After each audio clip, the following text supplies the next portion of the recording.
Everybody loves Coco. That's right, guys. The teenage phenom, who's now 20 years old, comes through in Rome as the crowd cheers very loud for Coco as she had a rough second set. But, guys, I can tell you, I've seen Coco play many times.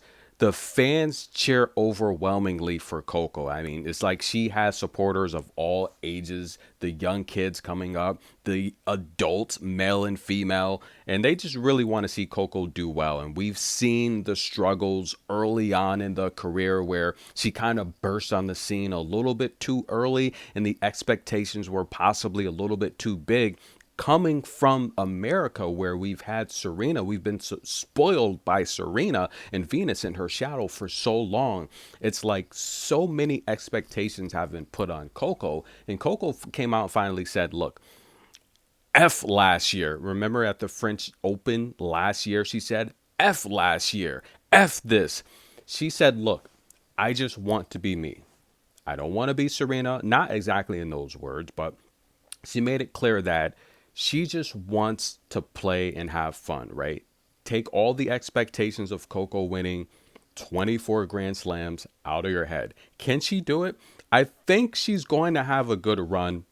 Probably in the next 3 to 4 years, I can see Coco just running off 2 to 3 slams a year, if not going for the Serena Slam. Hey, it's possible, right? Dream big, think it, see it, believe it, and you can achieve it. But I think Coco early on in her career had a lot of expectations where people just expected her to just go through and win slam after slam because she burst on the scene so good, a multiple junior slam winner, and a lot of people put so many expectations on her. But the defense is still good. Look at this.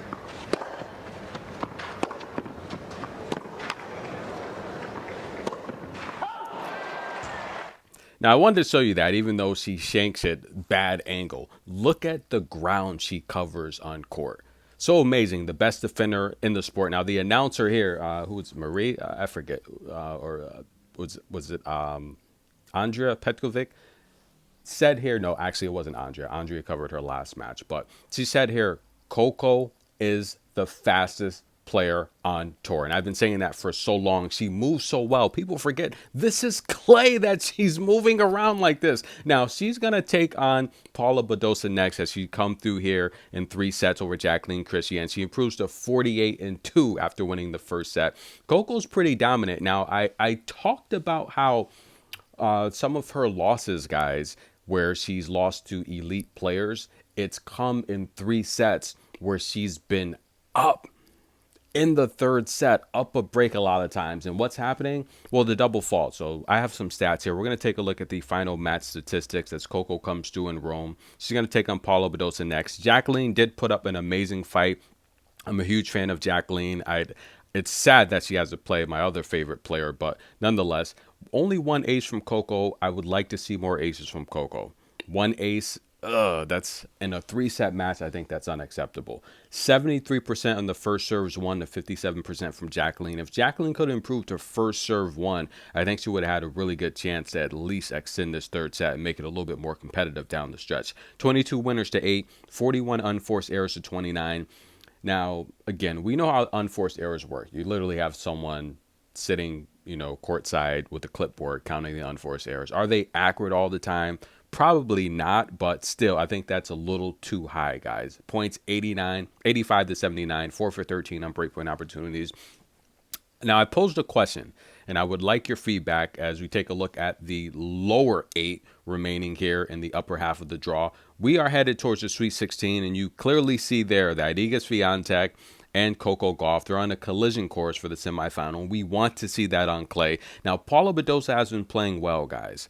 I think that's going to be a tough match for Coco because even though Coco says France and this part of the clay swing is her favorite place to play, we're in Rome, Paula Badosa is from Spain. She loves clay. Paula Badosa has said this numerous times in the past, and I've covered it, that she prefers to play on clay. That's her surface.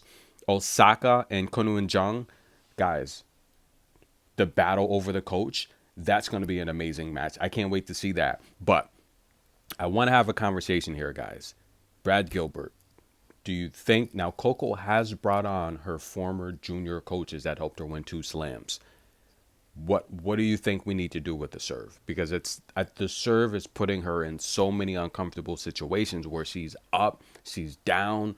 It's making her have to defend a little bit more, and I think it's taking away from her stamina because now she's finding herself in the hole. She's still winning. And at the end of the day, it's about how you're winning. She's got more wins than Sabalenka. She's only 200 points behind Sabalenka for the #2 spot. So she's still winning matches. But the problem is she's still trying to get this serve down. And I don't think it's working. I mean, she's been with Brad Gilbert now since ending Wimbledon. So that's going to make us at probably going on 10 months, right? What do you guys think? And look, Brad Gilbert's been over. Coco's been the hottest player on the tour going the past 10 months. So she's had success, but at the expense of the serve. Right? She's never averaged this many double faults in her career. So clearly, I don't think the serve is working for her. I don't necessarily have the answer. I do think it starts with what Sabalenka did, hiring a mechanics coach. What do you guys think? Comment below. What should Coco do about the serve? It's putting her behind the rally too many times, and she's having to over defend. And look, the amazing thing is I've never seen Coco get tired. Her stamina is elite. When have you seen Coco out of breath, breathing hard? Go check out a short I posted the other day in Cancun when she was defending balls deep behind the baseline. She actually wins the point and just walks off nonchalantly. Unbelievable. Get your popcorn, guys. Paula Badosa, Coco Gauff coming up next. Naomi Osaka, Kinwin Jong, Iga Swiatek's in the mix. This is going to be a great ending to Rome. I'm telling you guys. I'm so excited for this tournament. Iga and Coco, we need that. We'll be back.